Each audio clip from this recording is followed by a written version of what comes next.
नमस्कार, देश की बात में आपका स्वागत है। मैं हूं मनोज मानस। खबरों का रुख करेंगे उससे पहले देख लेते इस वक्त की अहम सुर्खियां। यूपी को देश की नंबर 1 इकोनॉमी बनाने की तैयारी। सीएम योगी के निर्देशन में की गई तैयारी। 2029 में यूपी की $1 ट्रिलियन होगी अर्थव्यवस्था। रायबरेली सांसद राहुल गांधी का दौरा। 2 दिवसीय संभावित दौरे पर राहुल गांधी रहेंगे। 29 अप्रैल को रायबरेली आ रहे हैं राहुल गांधी। मनोज मंत्री असीम अरुण के विरोध पर पार्टी सख्त। विरोध करने वालों को कारण बताओ नोटिस जारी। 1 हफ्ते में स्पष्टीकरण न देने पर अनुशासनात्मक कार्रवाई की चेतावनी। बीजेपी नेता ब्रजभूषण शरण सिंह का सुल्तानपुर दौरा। आज करेंगे जिला अधिवेशन कार्यक्रम का शुभारंभ। एमजीएस इंटर कॉलेज के छात्री भवन में होगा कार्यक्रम। बहराइच राइस मिल में बड़ा हादसा। दम घुटने से 5 लोगों की मौत। 3 मजदूर गंभीर हालत में अस्पताल में भर्ती। सीतापुर में स्कूलों के खुलने और बंद होने का समय बदला। लू के चलते बदला गया समय। कक्षा 1 से 8 तक के स्कूलों का बदला गया समय। आप देख रहे हैं के न्यूज, खबरों का सारथी। और अब खबरें विस्तार से बताएं। इसे अहम खबर है जहां रिश्तेदार के साथ युवती ने कोर्ट मैरिज की है। वीडियो बनाकर शादी की जानकारी दी और वायरल किया है वीडियो। युवती ने परिजनों से जान का खतरा बताया। युवती ने खुद को परिजनों से जान का खतरा बताया है। दंपति ने एसएसपी से मिलकर सुरक्षा की मांग उठाई है। शादी के दस्तावेज पेश किए हैं। वजीरगंज थाना क्षेत्र का यह पूरा मामला है।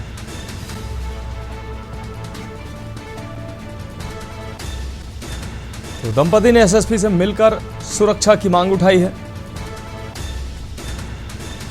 बधाई स्वयं खबर। रिश्तेदार के साथ युवती ने की है कोर्ट मैरिज।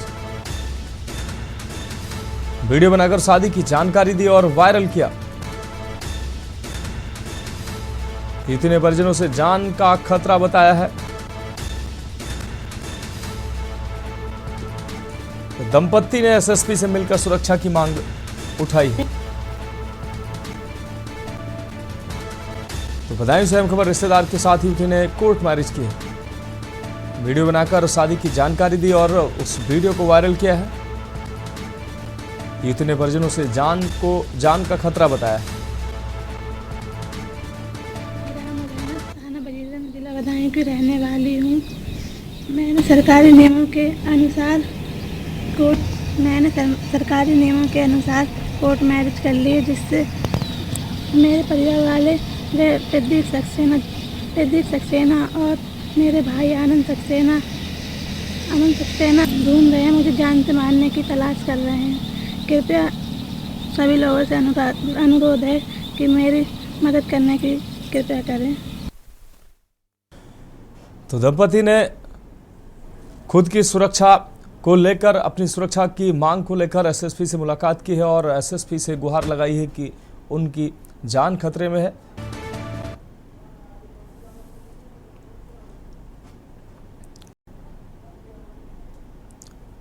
तो बताएं स्वयं खबर। रिश्तेदार के साथ युवती ने कोर्ट मैरिज किया और उसके बाद वीडियो बनाकर वायरल किया और खुद की सुरक्षा की गुहार लगाई है। अब रुक करेंगे अगली अहम खबर का। लखनऊ से बड़ी खबर है जहां सीएम योगी ने मदरसों को लेकर निर्देश दिए हैं। निदेशक अल्पसंख्यक कल्याण की अध्यक्षता में गठित की है विशेष समिति। अफसरों को मान्यता में नियमों का पालन करने के निर्देश दिए हैं। मदरसों को मान्यता देने से पहले कड़ाई से सुनिश्चित कराएं। अवस्थापना संबंधी मानकों का अनुपालन होना चाहिए। योगी ने यह बात कही। मदरसा शिक्षा व्यवस्था में बड़े बदलाव की जरूरत बताई है। आपको बता दें, महज मजहबी शिक्षा केंद्र बनकर न रह जाए मदरसे। मजहबी शिक्षा का केंद्र बनकर मदरसे न रह जाएं, ये मुख्यमंत्री ने कहा है। आधुनिक शिक्षा के हर आयाम से लाभान्वित हों मदरसा छात्र। सरकार का उद्देश्य केवल सुधार तक सीमित नहीं है। मुख्यमंत्री योगी आदित्यनाथ ने यह बात कही। प्रदेश में 13,329 मान्यता प्राप्त मदरसे संचालित हैं।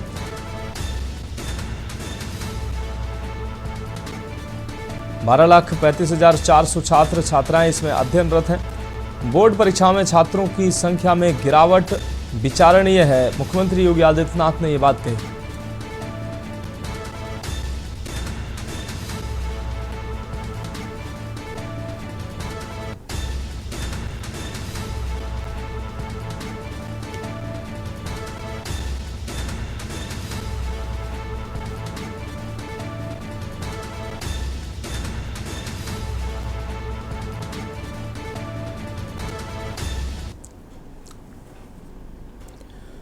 अब बढ़ेंगे अगली खबर की ओर। लखनऊ से अगली अहम खबर, जहां मौलाना खालिद रशीद फिरंगी महली ने अपील की है। पहलगाम में हुए आतंकी हमले के बाद मौलाना की अपील सामने आई है।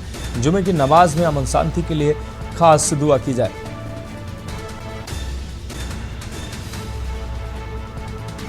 पेश आया है तो पहलगाम में हुए आतंकी हमले के बाद मौलाना ने अपील की है। जुमा की नमाज में अमन शांति की दुआ की उन्होंने अपील की। तो लखनऊ से यह अहम खबर आपको दिखा रहे हैं। आज जुमे की नमाज के दौरान दुआ करने की अपील की है। मौलाना खालिद रशीद फिरंगी महली ने यह अपील की है। पहलगाम में हुए आतंकी हमले के बाद मौलाना ने अपील की है। नमाज में अमन शांति की दुआ की अपील मौलाना के द्वारा की गई।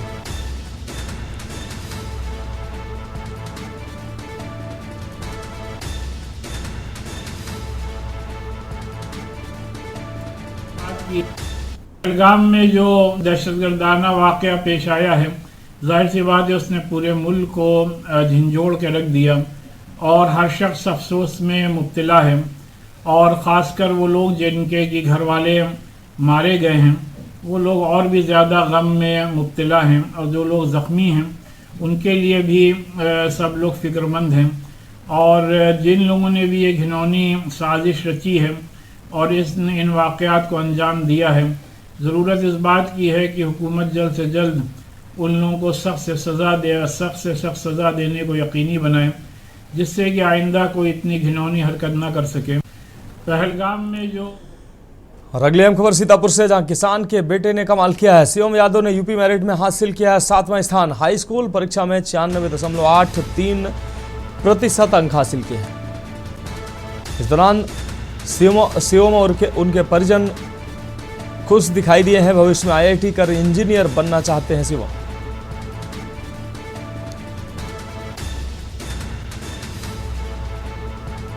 तो खुश दिखाई दिए हैं शिवम और उनके परिजन। किसान के बेटे ने कमाल किया। सीतापुर से अहम खबर आपको दिखा रहे हैं। शिवम यादव ने यूपी मेरिट में हासिल किया 7वां स्थान। हाई स्कूल परीक्षा में 96.8% अंक हासिल किए हैं शिवम यादव ने। इस दौरान छात्र शिवम और उनके परिजन काफी खुश नजर आ रहे हैं।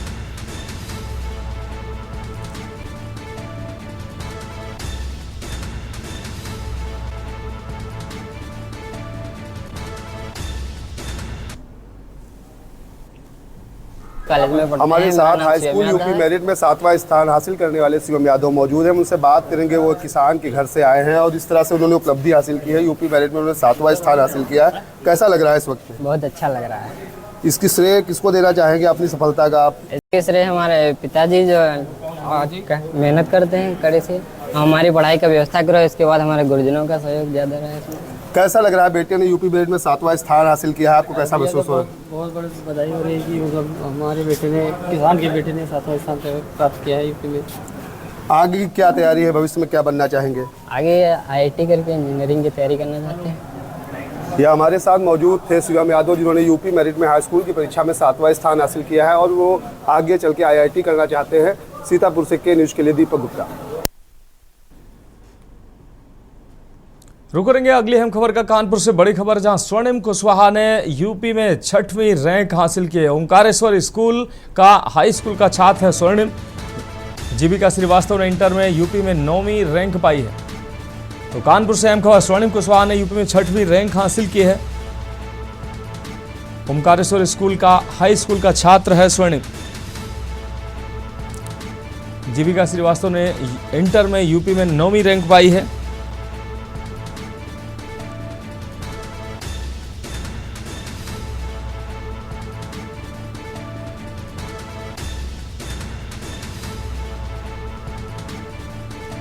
ओंकारेश्वर स्कूल का छात्र स्वर्णिम यूपी में 6वीं रैंक स्वर्णिम ने पाई है। वहीं जीविका श्रीवास्तव ने इंटर में यूपी में 9वीं रैंक पाई है।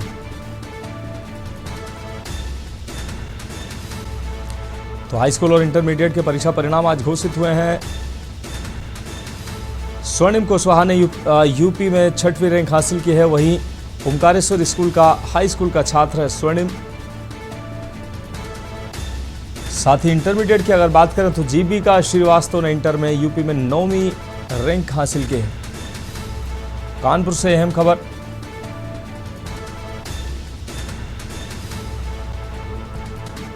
कानपुर के स्वर्णिम कुशवाहा ने यूपी में 6वीं रैंक हासिल की है। वहीं जीविका श्रीवास्तव ने इंटरमीडिएट में 9वीं रैंक हासिल की है। ओमकारेश्वर स्कूल का छात्र है स्वर्णिम कुशवाहा। जीविका श्रीवास्तव ने इंटर में 9वीं रैंक हासिल की है। कानपुर से ये बड़ी खबर आपको दिखा रहे हैं।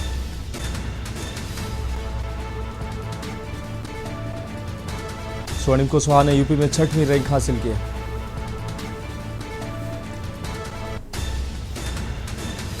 ओमकारेश्वर स्कूल का छात्र है स्वर्णिम कुशवाहा।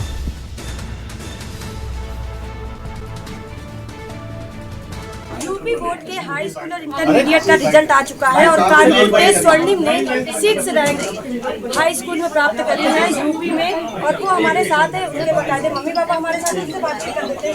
स्वर्णिम कितने प्रतिशत अंक आए और कैसा लगा? 97% अंक प्राप्त किए हैं और बहुत अच्छा लग रहा है। अब आगे क्या कुछ करना है?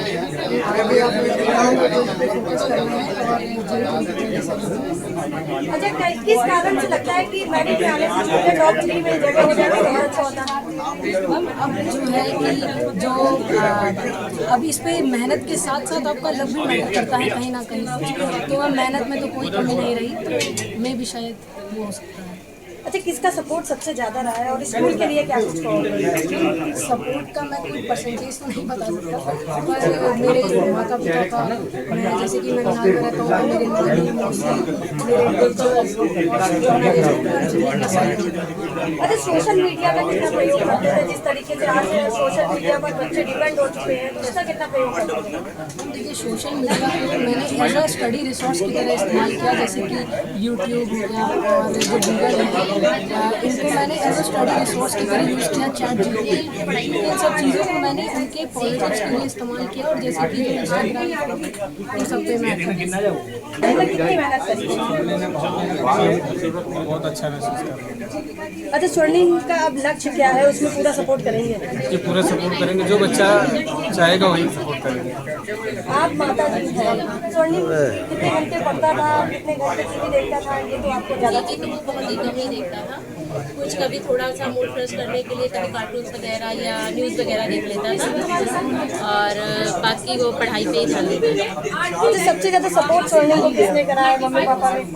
मम्मी पापा में तो मैं नहीं कहूँगी, क्योंकि हम लोग साथ में नहीं रह पाए, और नानी नाना ने और सिर्फ पढ़ाई के समय, बाकी आर्थिक व आना जाना ये वीकेंड्स पे रहा है, बाकी हम लोग साथ में नहीं रह पाए। ये खुशी के आंसू है।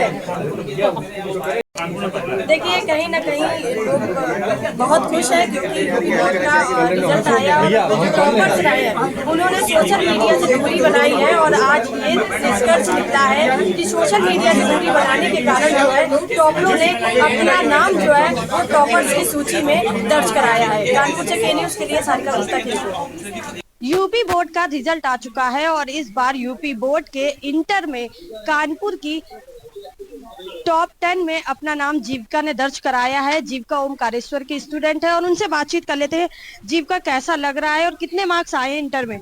हम 95.4% है। अच्छा लग रहा है। क्या लग रहा है, कितनी मेहनत करी थी? मेहनत तो बहुत की थी, पूरे साल मेहनत की थी। एक्सपेक्टेशंस 98 की थी, बट 95.4 ही है। अच्छा, मेरिट में कौन सी रैंक आई? 9th हासिल कर चुकी हैं। कैसा महसूस हो रहा है? कहीं ना कहीं टॉप 3 में ना आने का मलाल है? वो तो होता ही है। कहाँ चूक हो गई? कंप्यूटर में थोड़े मार्क्स कम रह गए। अच्छा, अब आगे क्या कुछ करना है? आगे इंजीनियरिंग करनी है। बहुत से बच्चे हैं टॉप में आने का सपना देखते हैं, काफी मेहनत करते हैं, उनके लिए क्या मैसेज? के लिए यही मैसेज है कि उनको कंसिस्टेंट रह के मेहनत करनी चाहिए और अपने टीचर्स को फॉलो करना चाहिए। कितना सपोर्ट रहा है? सबसे ज़्यादा सपोर्ट टीचर्स का ही रहा, क्योंकि उन्होंने पढ़ाया, उन्होंने जो पढ़ाया वही लिख के आई थी, उसी के अकॉर्डिंग मार्क्स आए हैं। तो सपोर्ट टीचर्स का था, उसके बाद पेरेंट्स का था। आज के समय में सोशल मीडिया सबसे ज्यादा एक्टिव है, हर कोई सोशल मीडिया पर एक्टिव है, तो उसका कितना प्रयोग करती थी? बट एग्जाम से 2 महीने पहले सब कुछ बंद कर दिया था। कुछ पाने के लिए कुछ होना पड़ता है, that's why I avoid social media. कितने घंटे टीवी देखती थी, कितने घंटे पढ़ाई कर? मैंने पूरे साल टीवी नहीं देखी।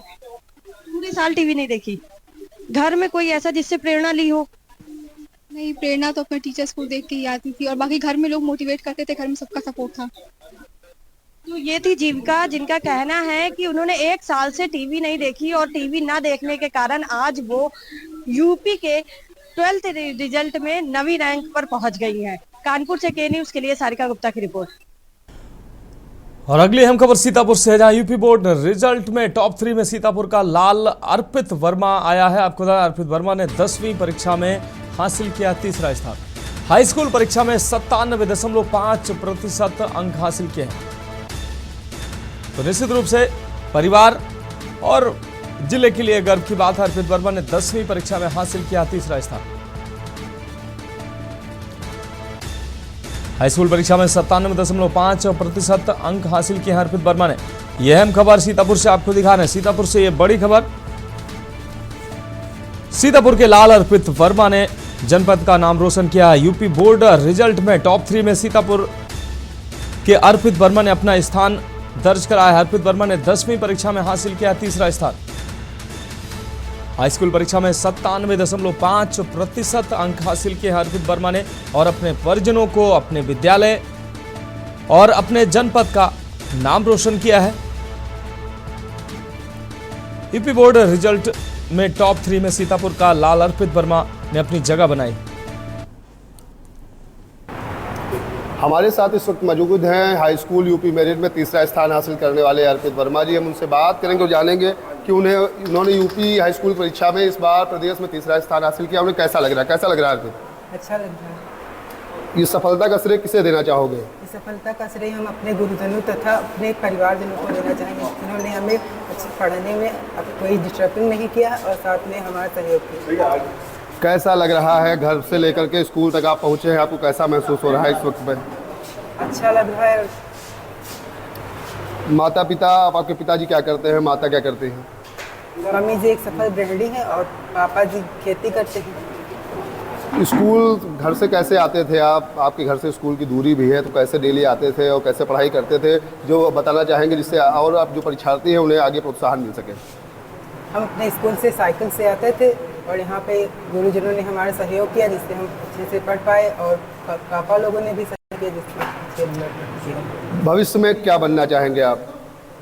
भविष्य में हम IIT क्रैक करना चाहेंगे। हमारे साथ मौजूद हैं विद्यालय के प्रबंधक जी। हम उनसे भी बात करेंगे और जानेंगे कि उनके विद्यालय से इस बार 3रा और 6ठा 7वां स्थान भी हासिल किया है हाई स्कूल परीक्षा में विद्यार्थियों ने। कैसा लग रहा है सर आपको? बहुत अच्छा लग रहा है इस परीक्षा फल से कि बच्चे जब अच्छा स्थान लाते हैं तो विद्यालय का नाम रोशन करते हैं और साथ में गुरुजनों को और विद्यालय चलाने वालों को प्रसन्नता भी होती है। और लगातार कई वर्ष हो गए हैं, हर वर्ष ये हम लोगों को मिलता है कि हमारे बच्चे यूपी टॉप करते हैं। ये हमारे साथ मौजूद थे विद्यालय के प्रबंधक और जो हाई स्कूल की परीक्षा में 3रा स्थान हासिल किया है विद्यार्थी, उससे हमने बात की। उन्होंने बताया कि किस तरह से वह घर से साइकिल से अपने विद्यालय तक आता था और किस तरह उसने पढ़ाई करके अपना आयाम जो है वो स्थापित किया है। सीतापुर से के न्यूज़ के लिए दीपक गुप्ता। और अगली हम खबर हरदोई से, जहां एंटी करप्शन टीम की बड़ी कार्रवाई सामने आई है। ग्राम विकास अधिकारी को घूस लेते रंगे हाथों पकड़ा गया। सुरेश कुमार यादव को रिश्वत लेते गिरफ्तार किया गया है। 20,000 रुपए की रिश्वत लेते ग्राम विकास अधिकारी को गिरफ्तार किया गया है। प्रधानपति नीलम ने एंटी करप्शन विभाग से शिकायत की थी।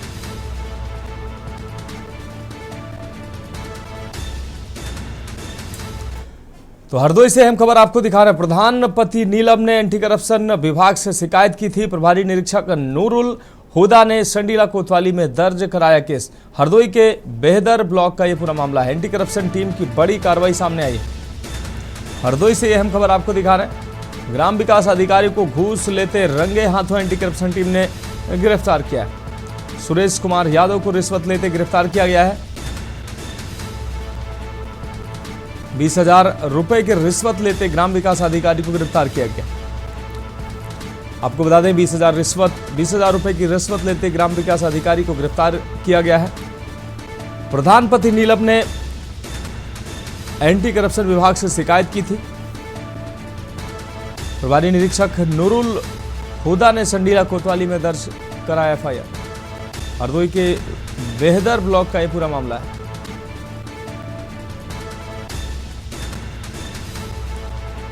तो हरदोई से अहम खबर, एंटी करप्शन टीम की बड़ी कार्रवाई सामने आई। ग्राम विकास अधिकारी को घूस लेते रंगे हाथों पकड़ा गया है।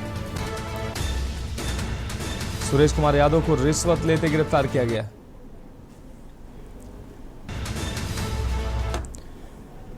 तो खबरों में वक्त एक ब्रेक का, जल्द हाजिर होंगे। ब्रेक के बाद देश की बात में एक बार फिर से आपका स्वागत है। रुक करेंगे अगली अहम खबर का। हरदोई में आग का कहर जारी है। आपको बता दें, आग लगने से किसानों की 25 बीघा गेहूं की फसल जलकर राख हो गई। विद्युत तार से निकली चिंगारी से यह हादसा हुआ है। सूचना मिलते ही मौके पर पहुंची फायर ब्रिगेड की टीम ने कड़ी मशक्कत के बाद आग पर काबू पाया है। हरदोई जनपद के सोखऊ खेड़ा का यह पूरा मामला है। तो आग ने अपना तांडव मचाया है। 25 बीघे जमीन किसानों की खड़ी फसल जलकर राख हुई है।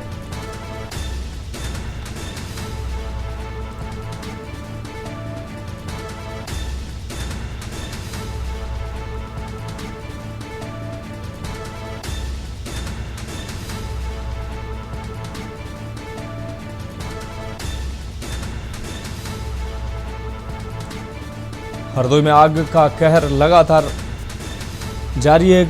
कई ऐसी घटनाएं सामने आ चुकी हैं जिसमें किसानों की फसल जलकर खाक हुई है। अब ये अग्निकांड की घटना सामने आई है। विद्युत तार से निकली चिंगारी से हादसा हुआ है। 25 बीघे गेहूं की फसल किसानों की जलकर खाक हुई है। सूचना मिलते ही फायर ब्रिगेड की टीम मौके पर पहुंची है।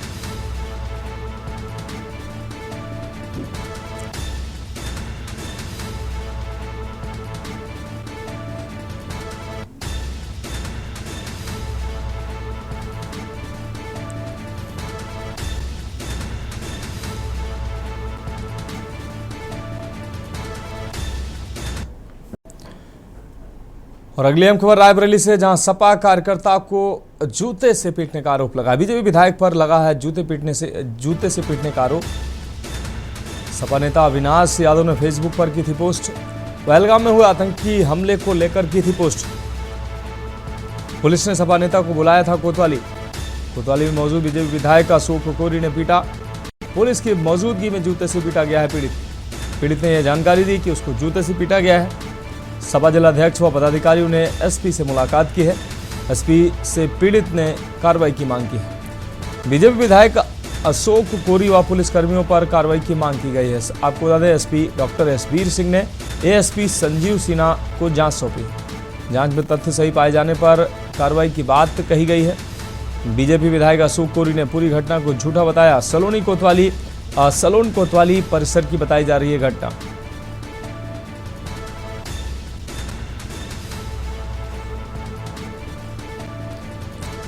बीजेपी विधायक अशोक कोरी व पुलिसकर्मियों पर कार्रवाई की मांग सपा नेता के द्वारा की गई है। एसपी डॉक्टर एसबीर सिंह ने एसपी को जांच सौंपी है। जांच में तथ्य सही पाए जाने पर कार्रवाई की बात कही। महोदय से मिलने आए थे। ये सलोन कोतवाली में परसों 23 तारीख को वहाँ के विधायक श्री अशोक कोरी द्वारा हमारी पार्टी का कार्यकर्ता ये अविनाश हैं, बगल में हमारे खड़े हैं, इनको सलोन पुलिस ने बुलाया थाने कि आपकी कंप्लेन है, आप थाने आओ। तो ये चले गए। पुलिस ने बुलाया तो भाई कोई भी सामाजिक व्यक्ति होगा तो वो पुलिस के बुलाने से थाने जाएगा। तो ये पुलिस की बात मान करके थाने गए। थाने जैसे ही गए, इंस्पेक्टर से बात कर रहे थे, उसी बीच में विधायक आए अशोक कोरी और उन्होंने इन्हें मारना शुरू कर दिया थाने के भीतर और इंस्पेक्टर के कमरे के अंदर, कोतवाल कमरे के अंदर। तो ये निहायत एक तरह से प्रशासन का दुरुपयोग है। हमको पुलिस इंस्पेक्टर द्वारा सलोन बुलाया गया कि आपकी कंप्लेन है, आप थाने आइए। जब मैं थाने गया तो इंस्पेक्टर साहब हमसे पूछताछ कर रहे थे। इतने में दल बहादुर कोरी के और अशोक दल बहादुर कोरी विधायक बीजेपी के जो हैं, सत्ता के नस में मदमस्त विधायक वहाँ पहुँचते हैं और अपने 25 साथियों के साथ, और उन्होंने आओ देखा ना ताओ देखा, उन्होंने सिर्फ जूता उतारा और एसओ साहब के सामने ही हमको जूते से मारना स्टार्ट कर दिया। 2-3 जूते मारे। इतनी देर में अगर एसओ साहब बीच बचाव नहीं करते तो शायद वो हमको बहुत ज़्यादा मारते और शायद मेरी हत्या भी करवा सकते थे वो। लेकिन जनपद रायबरेली थाना सालोन के अंतर्गत एक व्यक्ति के द्वारा सोशल मीडिया पर पहलगाम घटना को लेकर एक निंदनीय ट्वीट किया गया था, जिसके संदर्भ में उस व्यक्ति के विरुद्ध विरोधात्मक कार्रवाई की गई। उसको थाने पे लाया गया और उसको 151 में चालान किया गया एसडीएम कोर्ट में प्रस्तुत कराया गया। उसी व्यक्ति के द्वारा आरोप लगाया गया कि लोकल के कुछ लोग और वहाँ के जो विधायक हैं उनके ऊपर आरोप लगाया गया है कि उन्होंने इस व्यक्ति के साथ में अभद्रता की। गाजियाबाद से अगली खबर है, जहां गाजियाबाद नोएडा व नोएडा एटीएस के संयुक्त ऑपरेशन में पंजाब से गिरफ्तार 30 साल से फरार खालिस्तानी आतंकी मंगत सिंह, तो 25,000 का इनाम इस पर घोषित था। आपको बता दें, मंगत को गाजियाबाद पुलिस ने सीजीएम कोर्ट में पेश किया है, जिससे इससे पहले 11 मार्च 1993 को गिरफ्तार हुआ था। 2 साल बाद जमानत पर छूटने के बाद भूमिगत हो गया था। वह मूल रूप से पंजाब के अमृतसर जिले के टिमोवल खिलचिया का रहने वाला है। पिछले काफ़ी समय से गाजियाबाद के कविनगर के विवेकानंद नगर में छुप कर रह रहा था। इसके खिलाफ गाजियाबाद के साहिब थाना में टाडा के तहत मुकदमा दर्ज है। इस केस में ही उसे जेल भेजा गया था। इसे 16 अगस्त 1995 में जमानत मिली थी।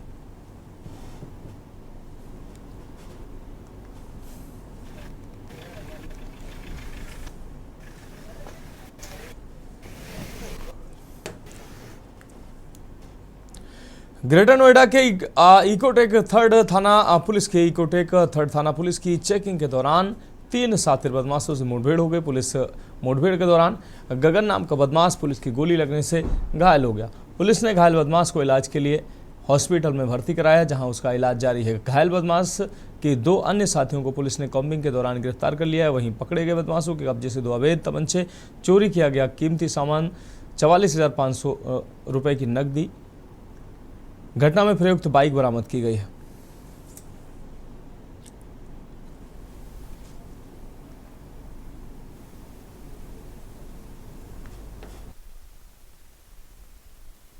थाना 142 पुलिस जब एफएनजी रोड के पास नियमित रूप से चेकिंग कर रही थी तो उन्हें एक संदिग्ध व्यक्ति नजर आया।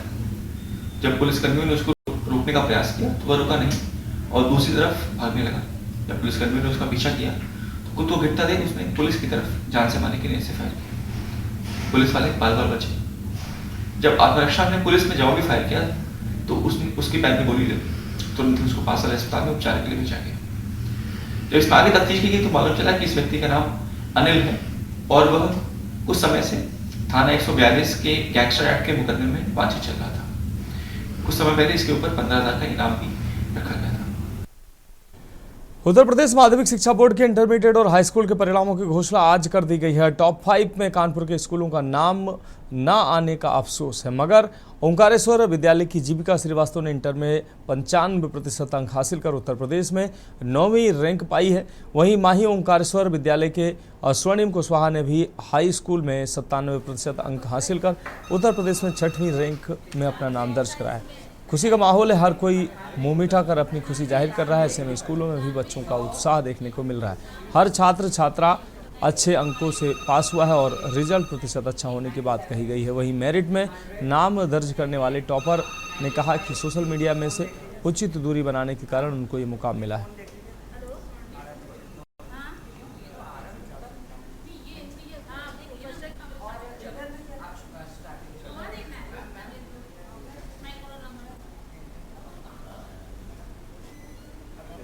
सर बहुत महत्वपूर्ण है ये हम लोगों के लिए रिजल्ट, और ये बच्चों और टीचर्स की बहुत कठिन परिश्रम था।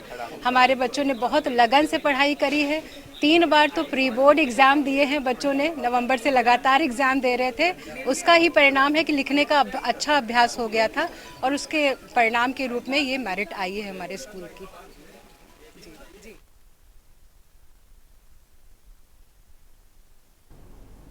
जम्मू कश्मीर में पहलगाम में हुई आतंकी घटना के खिलाफ आक्रोश देखा जा रहा है। इटावा कलेक्ट्रेट परिसर में सैकड़ों की संख्या में अधिवक्ताओं ने पाकिस्तान सरकार और उनके खिलाफ और उनके द्वारा संरक्षित आतंकवाद के खिलाफ पुतला फूंका और सरकार से बदला लेने की मांग रखी है। जिला बार एसोसिएशन के पूर्व महामंत्री वरिष्ठ अधिवक्ता राजेश त्रिपाठी ने कहा कि आतंकी घटना में मृत हुए हमारे लोगों की आत्मा की शांति की कामना के साथ हम लोगों ने पाकिस्तान के खिलाफ पुतला फूंका है, पाकिस्तान का पुतला फूंका है।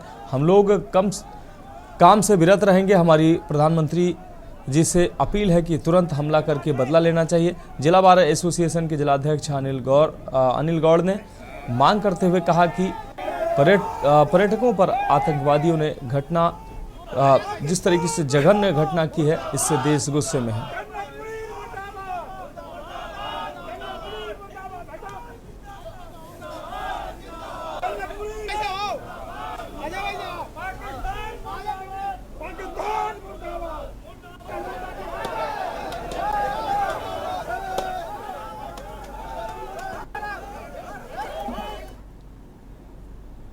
पहलगांव में पर्यटकों पर जघन हत्याकांड किया गया है आतंकवादियों द्वारा।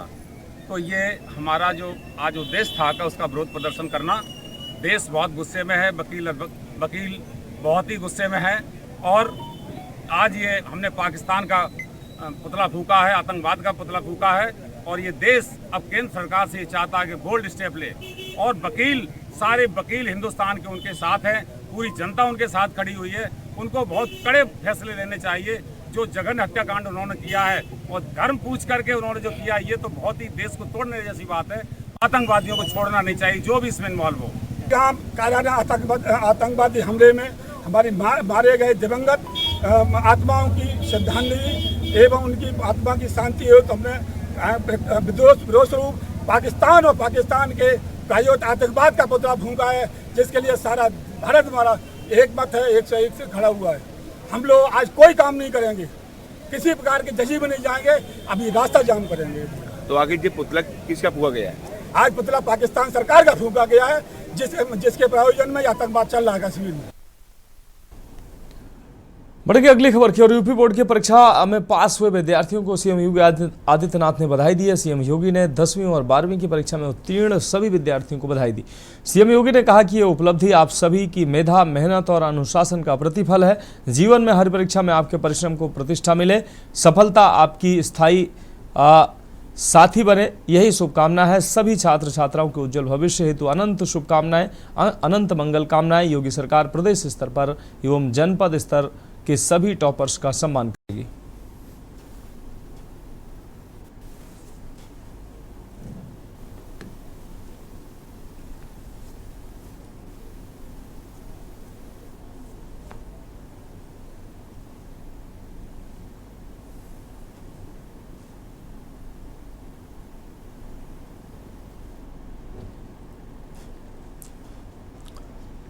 लखनऊ में हजरतगंज स्थित ज्वाला सहाय बिल्डिंग में गुरुवार देर रात भीषण आग की घटना सामने आई है। लपटों के नीचे घर में मौजूद 2 महिलाएं फंस गई। मौके पर पहुंचे दमकल कर्मियों ने 3 दमकल की गाड़ियों की मदद से आग पर काबू पाने के साथ दोनों महिलाओं को सही सलामत बाहर निकाला, जिसके चलते लोगों ने दमकल कर्मियों की काफी सराहना की। जानकारी के मुताबिक हजरतगंज के मईफेर तिराहे के पास शहनाजाफ रोड पर ज्वाला सहाय बिल्डिंग में स्थित पार्षद नागेंद्र सिंह चौहान के दूसरी मंजिल पर बने घर में गुरुवार रात करीब 12 बजे भीषण आग लग गई। लपटें और धुआं देखते ही अफरा तफरी का माहौल बन गया। चीख पुकार मचते ही लोग इधर उधर भागने लगे। इसी बीच मां सुमन सिंह और बेटी रितु सिंह फंस गए। आसपास के लोगों ने आग बुझाने का प्रयास किया, लेकिन आग पर काबू नहीं पाया जा सका, जिसके बाद पुलिस और दमकल विभाग को अग्निकांड की सूचना दी गई।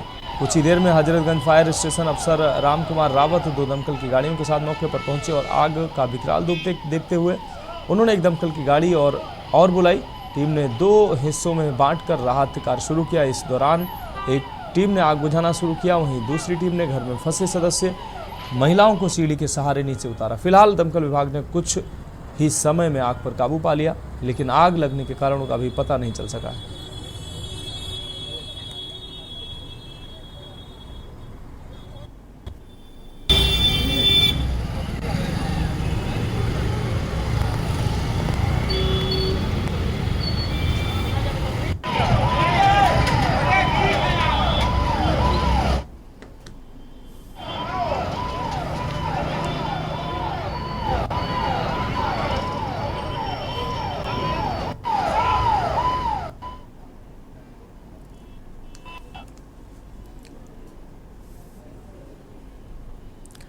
उत्तर प्रदेश माध्यमिक शिक्षा परिषद द्वारा घोषित इंटरमीडिएट परीक्षा परिणाम में अमरोहा की साक्षी ने कमाल कर दिया है। श्री नारायण स्मारक इंटर कॉलेज गजरौला की छात्रा साक्षी ने 96.8% अंक प्राप्त कर प्रदेश में दूसरा स्थान हासिल किया है। गजरौला जैसे छोटे कस्बे से निकलकर साक्षी ने पूरे उत्तर प्रदेश में अपनी प्रतिभा का लोहा मनवाया है। उनकी इस ऐतिहासिक सफलता से पूरे जिले में जश्न का माहौल है। स्कूल प्रशासन, शिक्षकों और परिजनों की आंखों में गर्व और खुशी झलक रही है। साक्षी ने अपनी इस सफलता का श्रेय माता पिता, गुरुजनों और अपने कठिन परिश्रम को दिया है। टॉपर्स की सूची में नाम आने के बाद साक्षी के घर बधाइयों का तांता लग गया। यूपी बोर्ड इंटर रिजल्ट 2025 में साक्षी ने साबित कर दिया है कि लगन, मेहनत और आत्मविश्वास के बल पर कोई भी लक्ष्य हासिल किया जा सकता है।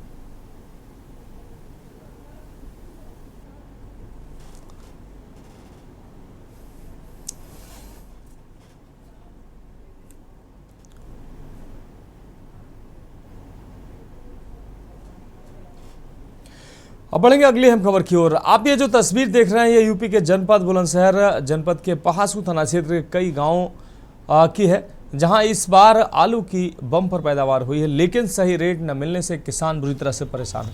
करोरा गांव और आसपास के इलाकों में किसान उम्मीद लगाए बैठे थे कि इस बार उन्हें आलू का अच्छा दाम मिलेगा, लेकिन हालात इसके उलट हैं। अब किसानों ने खेत खाली करने के लिए आलू को आम के बागों में डाल दिया है। कई किसानों ने मजबूरी में अपने आलू को कोल्ड स्टोर में रखवाया है, इस उम्मीद के कि शायद आगे दाम सुधरे, लेकिन कोल्ड स्टोरेज की भारी फीस और आलू की गिरती कीमतों ने उन्हें आर्थिक रूप से उनको कमज़ोर कर दिया है, उनको तोड़ दिया है।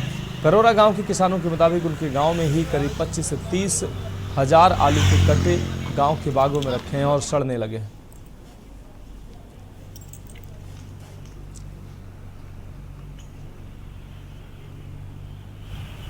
भैया ये आलू लगाने का कारण ये है कि उस टाइम कोई रेट नहीं था और किसान आदमी करे तो करे क्या, तो उस टाइम रेट नहीं था, इस वजह से बाग में लगाना पड़ा।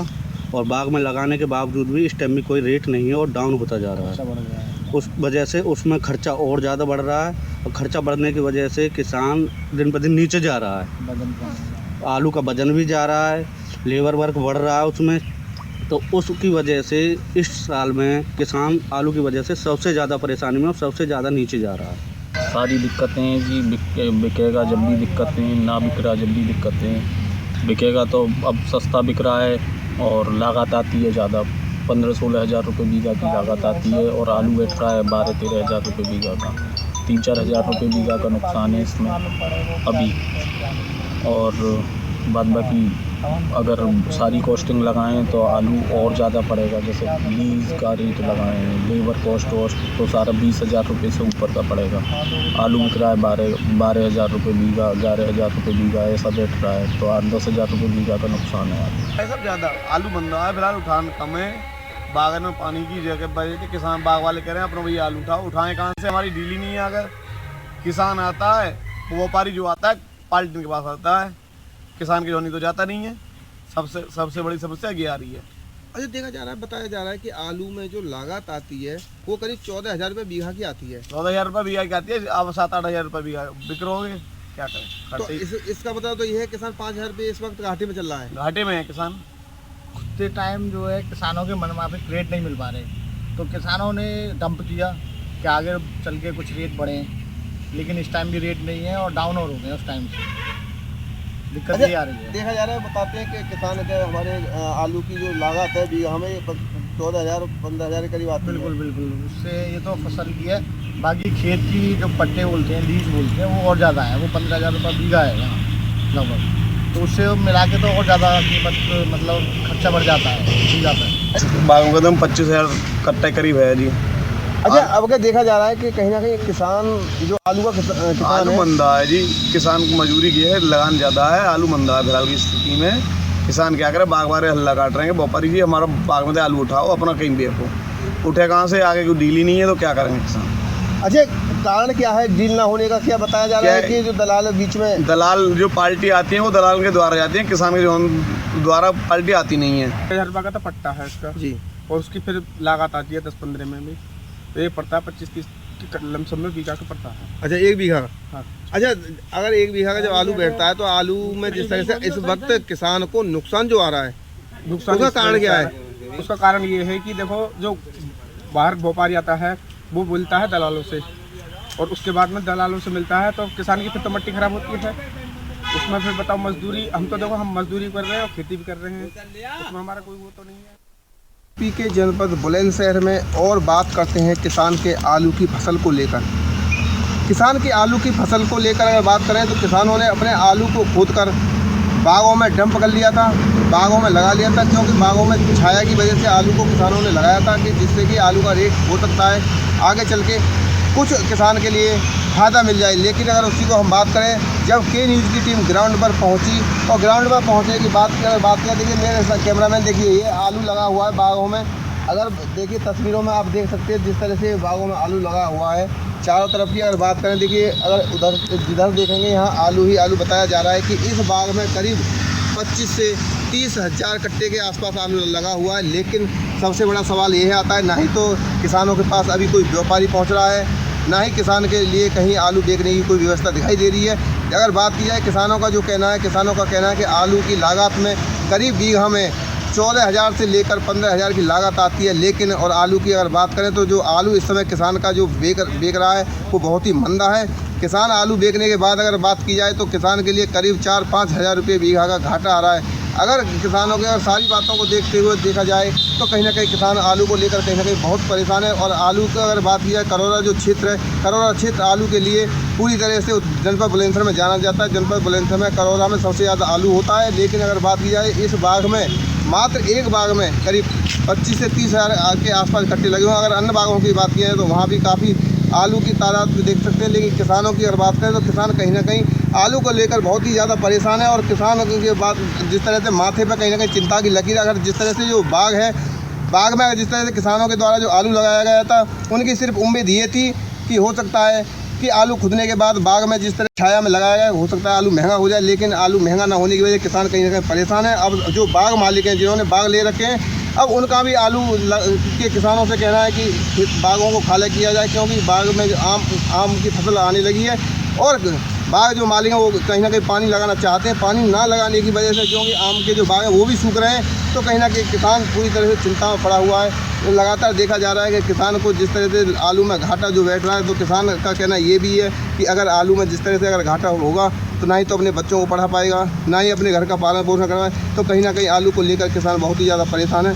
हम भी अगर लगातार देखा जा रहा है कि जिस तरह से किसानों की जो बड़े बड़े सरकार के द्वारा दावे किए जा रहे हैं कि किसान की आय दूनी की जाएगी, तो किसान की आय दूनी तो नहीं हुई, लेकिन आलू की लंग से किसान पूरी तरह से परेशान है। और किसानों का सब यही कहना है कि व्यापारी आए और आलू उठा के ले जाए। लेकिन किसानों ने यह भी आरोप लगाए हैं कि जो व्यापारी है उसको कहीं ना कहीं जो बीज वाले हैं, जो बीज के जो दलाल बोलते हैं, वो कहीं ना कहीं उसको रोक लेते हैं, जो किसान के पास नहीं पहुंच पाता है। और किसान के पास ना पहुंचने के कारण किसान का जो आलू है वो मंदा जाता है, इसीलिए किसान परेशान है। अब देखना ये होगा कि सरकार किसान आलू को लेकर क्या नियम बनाती है, किसानों के लिए सरकारी कांटे लगाती है या नहीं लगाती, किस तरह की व्यवस्था करती है। क्या किसानों का ये भी कहना है कि आलू का जो लदान है बाहर खोल दिया जाए, क्या सरकार किसानों के लिए कुछ फ़ायदा करेगी या नहीं, लदान को बाहर खोलेगी या नहीं, ये तो आने वाला वक्त पता है। लेकिन फिलहाल की अगर बात करें, किसान पूरी तरह से आलू को लेकर परेशान है। अनिल मीणा, केन्यू इंडिया, बुलंदशहर। रुक रहेंगे अगली अहम खबर का बाराबंकी से। अगली अहम खबर जहां सरस्वती विद्या मंदिर इंटर कॉलेज रामसनही घाट के छात्र अभिषेक यादव ने उत्तर प्रदेश माध्यमिक शिक्षा बोर्ड की हाई स्कूल परीक्षा में प्रदेश में दूसरा स्थान हासिल कर जिले का नाम रोशन किया है। अपनी मेहनत, अनुशासन और शिक्षकों के मार्गदर्शन से अभिषेक ने यह मुकाम हासिल किया है। के न्यूज़ की टीम से खास बातचीत में अभिषेक ने कहा कि सोशल मीडिया का इस्तेमाल बुरा नहीं है, बस इस पर निर्भर करता है कि हम क्या देख रहे हैं और उसका उपयोग कैसे कर रहे हैं। उन्होंने अपनी सफलता का श्रेय अपने माता पिता, शिक्षकों और नियमित अध्ययन को दिया।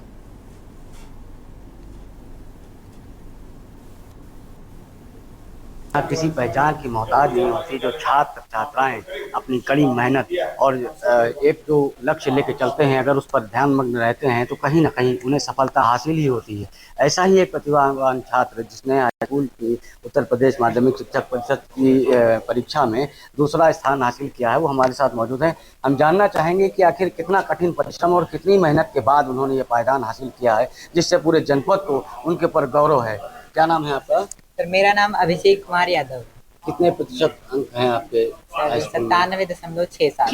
पूरे प्रदेश में दूसरी रैंक आपकी आई है। आपके माता पिता बहुत खुश होंगे। आपका कहाँ रहते हैं और कैसा माहौल रहा है आपको बचपन से? पढ़ाई में किस तरह का माहौल घर में मिला है, क्या कहना चाहेंगे? सर मैं अशरफपुर गंगरेला, जो रानी मुँह पोस्ट अयोध्या में पड़ता है, जिला अयोध्या में।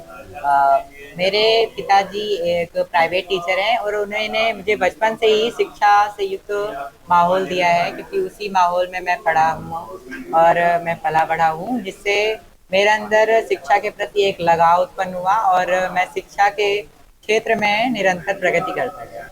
सर डॉक्टर भीमराव अम्बेडकर जी ने भी कहा है कि शिक्षा श्रेणी का वह दूध है जो जितना ही पिएगा वो उतना ही दहाड़ेगा। तो यदि आप भी कुछ बड़ा करना चाहते हैं तो सर्वप्रथम आपको जो पहली नीड है वो आपको शिक्षा ग्रहण करना होगा। हो सकता है कि आपको ज़्यादा सपोर्ट भी ना भी मिले, इसके फिर भी आपको अपने अंदर ये दृढ़ निश्चय करना है कि मुझे कुछ बड़ा करना है और उसके लिए मुझे निरंतर प्रयत्न करते रहना है। हर छात्र छात्रा का एक लक्ष्य होता है कि मुझे भविष्य में ये करना है। आपने भी अपने लिए कुछ निर्धारित किया होगा कि आगे चल के आपको क्या करना है जीवन में? सर सर्वप्रथम तो मैं PCM स्ट्रीम से अपनी 11th 12th कंप्लीट करूंगा। उसके पश्चात मैं बीटेक करने का सोच रहा हूँ। बीटेक? Yes sir. बीटेक करने के बाद आप in future? Sir AI engineer data science की फील्ड में जाना। डेटा साइंस की फील्ड में जाना, यानी फ्यूचर को आप अभी से महसूस कर रहे हैं जिसका स्कोप ज़्यादा है। तो ये थे अभिषेक जो कह रहे हैं कि अब इन्हें AI के लिए अभी से तैयारी करनी है, क्योंकि इनका मानना ये है कि फ्यूचर के साथ चलने वाला ज़्यादा तरक्की कर सकता है। बाराबंकी से के न्यूज़ के लिए कैमरामैन नितेश के साथ राहुल त्रिपाठी। और अगली अहम खबर जनपद बाराबंकी से है, जहां यूपी बोर्ड परीक्षा हाई स्कूल परीक्षा में तहसील फतेहपुर की सरस्वती शिशु मंदिर इंटर कॉलेज की छात्रा शुभी वर्मा ने शानदार प्रदर्शन कर प्रदेश में 7वां स्थान हासिल किया है। शुभी ने 600 अंकों में से 581 अंक प्राप्त कर 96.83% के साथ ये उपलब्धि पाई है। कटघरा लहसी वार्ड निवासी शुभी के पिता पुरुषोत्तम कुमार उच्च विद्यालय में गणित के शिक्षक हैं और माता मंजू वर्मा गृहिणी है। शुभी ने अपनी सफलता का श्रेय अपने माता पिता और गुरुजनों को दिया है। उसने बताया कि वह भविष्य में डॉक्टर बनना चाहती है। शुभी की इस सफलता का विद्यालय में उत्सव का माहौल है। छात्रों व शिक्षकों ने फूल मालाओं से उसका स्वागत किया, मिठाई खिलाकर उसका अभिनंदन किया।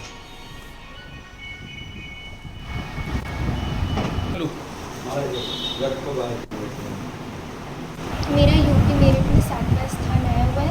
इसके लिए मैं अपने माता पिता, गुरुजनों और अपने विद्यालय के प्रधानाचार्य जी को इसका श्रेय देना चाहती हूँ। और मैं एक भविष्य में एक डॉक्टर बनना चाहती हूँ, जिससे मैं मानवता और समाज की सेवा करना चाहती हूँ। किस विद्यालय से आपने उत्तीर्ण किया आज? मैंने सरस्वती शिशु मंदिर इंटर कॉलेज फतेहपुर बाराबंकी के विद्यालय से। क्या लगता है कि आपके आचार्य लोग आपको क्या क्या करते थे गाइडलाइंस में, पढ़ाई के वक्त में, एग्ज़ाम के वक्त में, क्या आपको दिशा निर्देश दिया करते थे? आचार्य लोगों का बहुत बड़ा रोल है मेरे सक्सेस में। इन्होंने मुझे सही मार्गदर्शन दिखाया। रुक करेंगे अगली अहम खबर का। चंडीगढ़ से अगली अहम खबर है, जहां हरियाणा सरकार अलर्ट मोड पर नजर आ रही है। चीफ सेक्रेटरी की ओर से बैठक बुलाई गई है। बैठक में होम सेक्रेटरी, DGP मौजूद रहेंगे। आपको बता दें, पुलिस अधीक्षक वीडियो कॉन्फ्रेंसिंग के द्वारा इस बैठक से जुड़ेंगे। पूरे प्रदेश के डिप्टी कमिश्नर भी इस बैठक से जुड़ेंगे। बैठक में डिविजनल कमिश्नर, IGP, ADGP मौजूद रहेंगे। पहलगाम हमले के बाद शांति व्यवस्था को लेकर बैठक की गई है। बैठक की जा रही है। राज्य में कानून व्यवस्था और शांति बनाए रखने को लेकर ये बैठक आयोजित की जा रही है।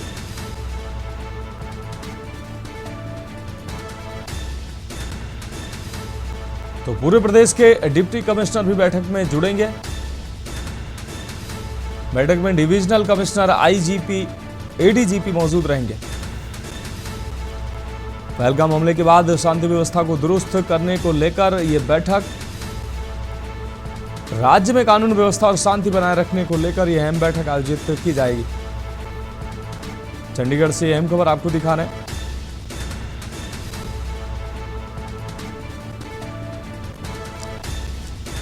पहलगाम हमले के बाद हरियाणा सरकार भी अलर्ट मोड पर है।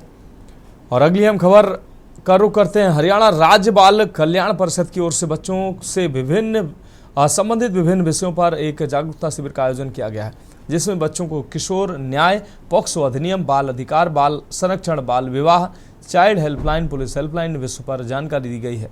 जिला कार्यक्रम अधिकारी महिला एवं बाल विकास विभाग तरविंदर कौर के मार्गदर्शन में सभी आंगनबाड़ियों, स्कूलों, सार्वजनिक स्थानों पर जागरूकता शिविरों का आयोजन कर जन सामान्य को जागरूक किया जा रहा है। जिला बाल कल्याण अधिकारी सुखविंदर सिंह ने बताया कि आज के परिवेश में बच्चों को संरक्षण से संबंधित अधिनियम, उनके अधिकारों की जानकारी होना आवश्यक है। किसी के घर में भी न्यूज़पेपर आता है? चलो, मेरा शायद क्वेश्चन गलत था। मोबाइल कितने लोग यूज करते हैं? मोबाइल्स। फरीदाबाद में आज कैबिनेट मंत्री विपुल गोयल ने जम्मू कश्मीर में आतंकी हमले में मारे गए पर्यटकों की आपको बता दें आत्मा की शांति के लिए हवन यज्ञ किया है। आज हरियाणा के कैबिनेट मंत्री विपुल गोयल ने इस बार अपना जन्मदिन नहीं मनाया है। उन्होंने किसी से शुभकामनाएं भी नहीं ली हैं, बल्कि अपने जन्मदिन के दिन पहलगाम आतंकी हमले में मारे गए निर्दोष लोगों की आत्मा की शांति के लिए हवन यज्ञ का आयोजन किया है। इस हवन में हरियाणा सरकार के राज्य मंत्री राजेश नागर समेत सैकड़ों भाजपा कार्यकर्ताओं और सामाजिक संगठनों के लोगों ने प्रतिभाग किया।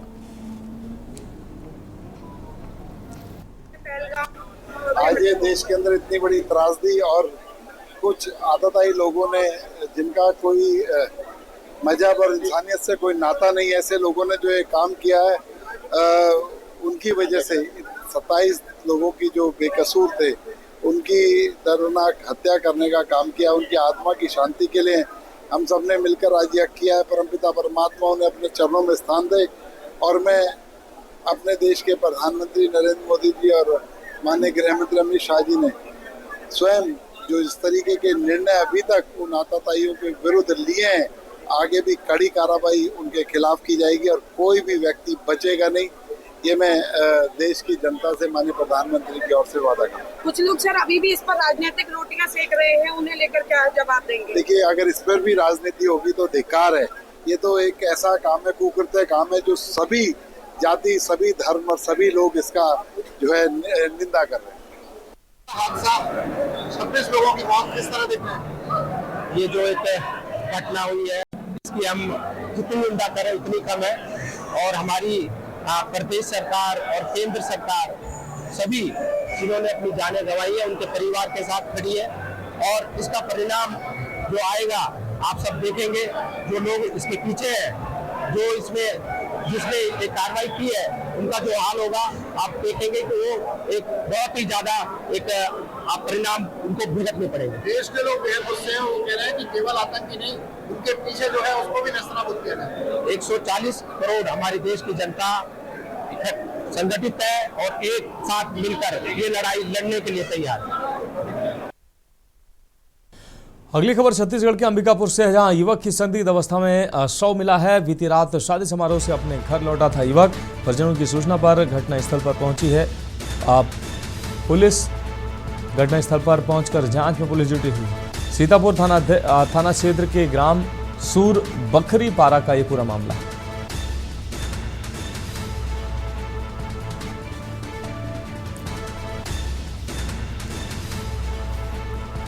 तो अंबिकापुर से अहम खबर, युवक की संदिग्ध अवस्था में शव मिला है। बीती रात शादी समारोह से अपने घर लौटा था। और अगली अहम खबर का रुख करेंगे धमतरी नगर निगम के नए कार्यकाल की पहली सामान्य सभा की बैठक 25 अप्रैल को भारी हंगामे की भेंट चढ़ गई। बैठक शुरू होने से पहले ही कांग्रेस पार्षद बैनर और पोस्टर लेकर पहुंचे और कार्यालय परिसर में प्रदर्शन शुरू कर दिया। जैसे ही सभा हॉल में सभी पहुंचे, कांग्रेसी पार्षदों ने अपने बैनर सभापति के समक्ष रख दिए, जिससे माहौल और बिगड़ गया।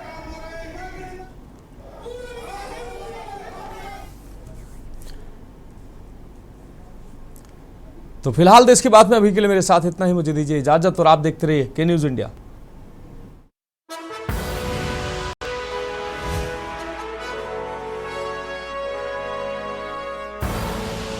आप देख रहे हैं के न्यूज, खबरों का